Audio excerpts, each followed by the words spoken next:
Hi, welcome to Sumery P. Welcome back if you're returning, and welcome if you're here for the first time. I love sharing recipes with spelt flour and I like inventing new ideas. Today I'm going to share a cinnamon raisin bread. I'm going to add some walnuts and cardamom. It's a slight twist on one of my original recipes I did a few years ago. So if you'd like to see how I make my delicious homemade raisin bread with spelt flour, come with me and let's see.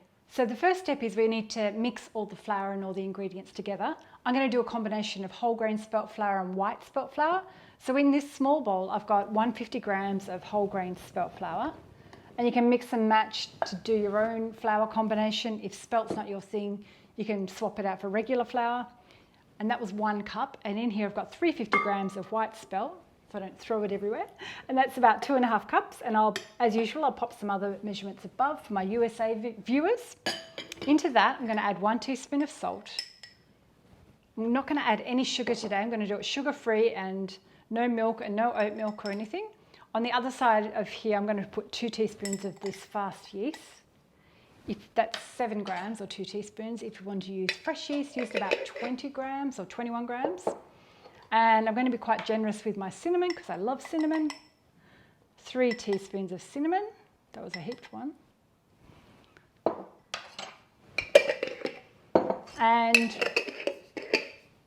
because I'm in Sweden and I love cardamom, I'm using 1 teaspoon of ground cardamom.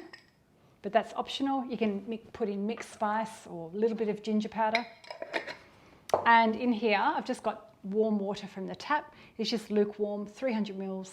And I'll pop some other measurements above. So I throw all that in and I knead it for a few minutes. I start on low at about 1. And then once it starts kind of forming a shaggy dough, I pop it up to 2. And because it's got no extra fat in it like eggs or butter, what I like to do to give it some moisture, I pop in some olive oil. So I'm going to pop 2 tablespoons of olive oil. And if you don't have olive oil in the house, you could use another type of oil. I haven't tried it with coconut oil. I'm not sure if that works in bread making. If you've used coconut oil in bread making, let me know in the comments below. And if you're new here today, thank you for clicking on.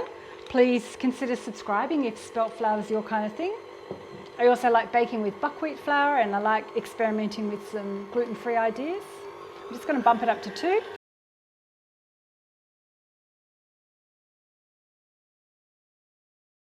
And if you've played around with your flour blend and you have a look at your dough and you think, oh, it looks a little bit too dry, add a little bit more water.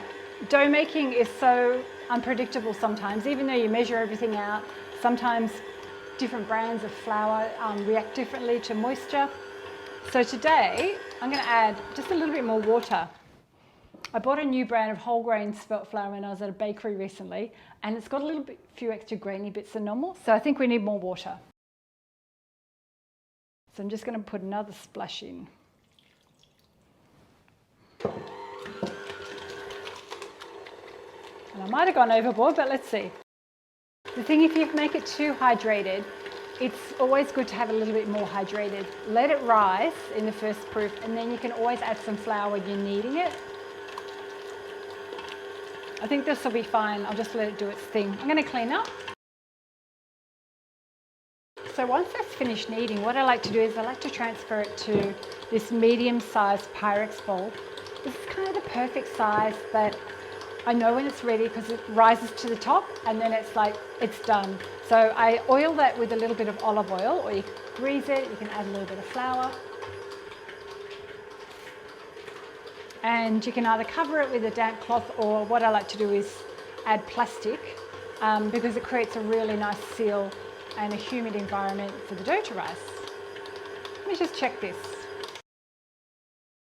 So it is quite wet because I added that extra the extra water, but I'm just going to go with it. Let's just take it out.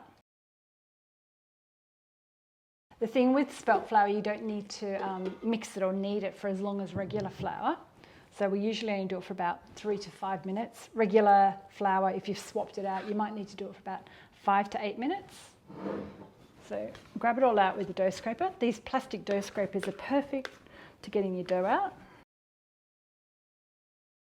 This is a nice hydrated dough. And I'm not going to add the fruit or the nuts yet. What I like to do is let it do what's called the first rise or the first proof.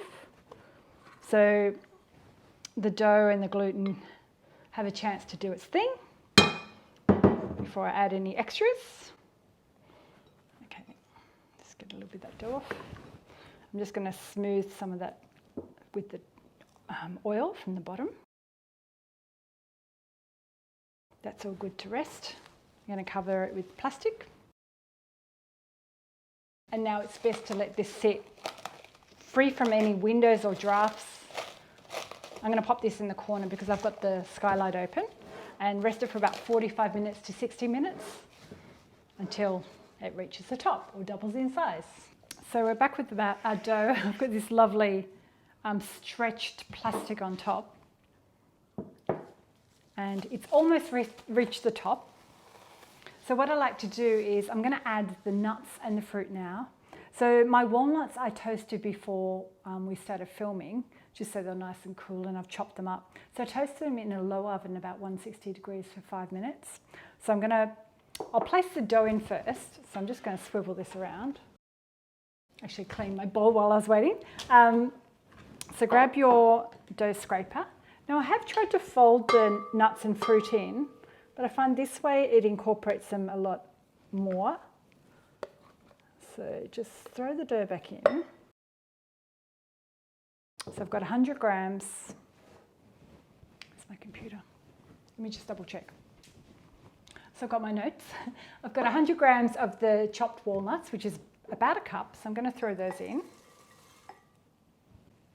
And in here I've got the raisins. I've got 120 grams or 2/3 of a cup. Now these raisins are quite soft and plump.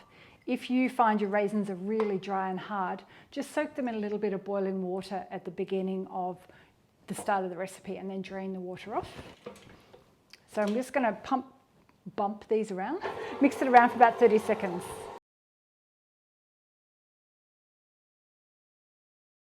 Now flour your bench. I've got a little bit of spelt flour in this container.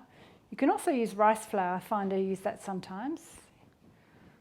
And I've got a small loaf tin. That's a 900 gram or 1 pound small loaf tin. And I've greased it and lined it with baking paper. Now let's just grab this back out. Some of the sultanas or the raisins and walnuts are being a little bit stubborn. So what I'll do is just use my hand to go in and just blend them in for the last bit.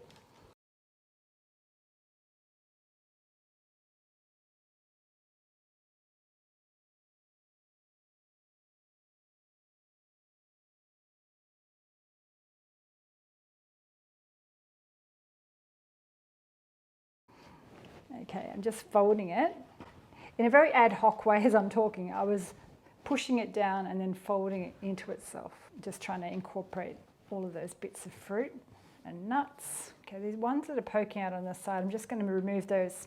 Because what happens if they're poking out, they get burnt in the baking. I'm just popping them in the back.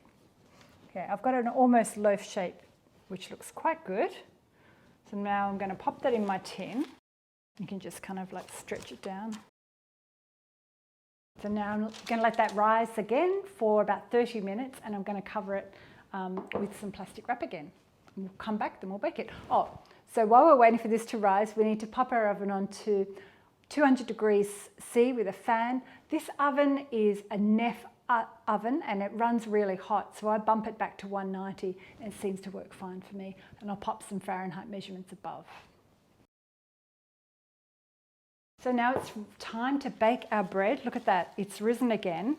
And I'm not going to add anything to the top. I do a little optional glaze when it comes out of the oven, once it's baked. So we're going to bake this in our warm oven, which has been heating up at 190 degrees C. I've got a Neff and it's a Circotherm, but if you've got a regular oven, just 200 degrees. So I'm going to place it into the oven and pop a little ramekin of water underneath on the base of the oven just to create some steam. Let me grab the ramekin, forgot about that. So grab some water, I just use tap water, yeah, and just place it in the oven. So we're going to bake that for 25 to 30 minutes. The steam's in there, so the extra water creates beautiful steam and moisture in the oven, and you ensure you have a lovely thin crust. I'm not sure where I collected that hint from, but it always works for me. Can't wait to show you when it's cooked. So my cinnamon raisin bread is out of the oven. Look how good that looks. It's so lovely and risen today. I can't believe it. So a little extra handy hint. Well, what I did a few weeks ago when I made this is I've got this mixture called, it's a syrup mixture, which is like golden syrup. So I'm just brushing that on top. But if you're avoiding sugar, yeah, you don't have to put this on. This is optional. I just thought it looked really pretty when I did it. And it gave it a nice kind of bakery looking glaze. Ideally, it's good to just leave the bread in the tin to cool down. Or if you're worried about it sticking, you can just remove it after about 10 minutes and just let it rest before you cut into it. It needs to rest for at least 30 minutes. If you've got honey, you can pop that on there. And then I just sprinkled it with a little bit of cinnamon. That's it. I'll let that cool for another 30 minutes and then I'll slice it open and yeah, enjoy it. So we're back with the raisin bread. I've had it cooling. I've done my photographs. I've sliced it open. So let's do a taste test. I'll grab some butter. It's actually better toasted, but I'm going to just try some fresh because it's just out of the oven. I'm going to cut it in half. It's really tasty and soft. I love all the cinnamon spice and cardamom. The crunch of the walnuts. If you're looking for a fun breakfast treat, try my Spelt cinnamon raisin bread. Hit the thumbs up if you've liked the video. Don't forget to subscribe if you're new here today. Give it a go, share it with a friend, and let me know in the comments below if you've tried it and what you think of it. And I'll pop a few other videos up above for some of my other favourite spelt bread recipes. Thanks for watching, and I'll see you next time. Bye.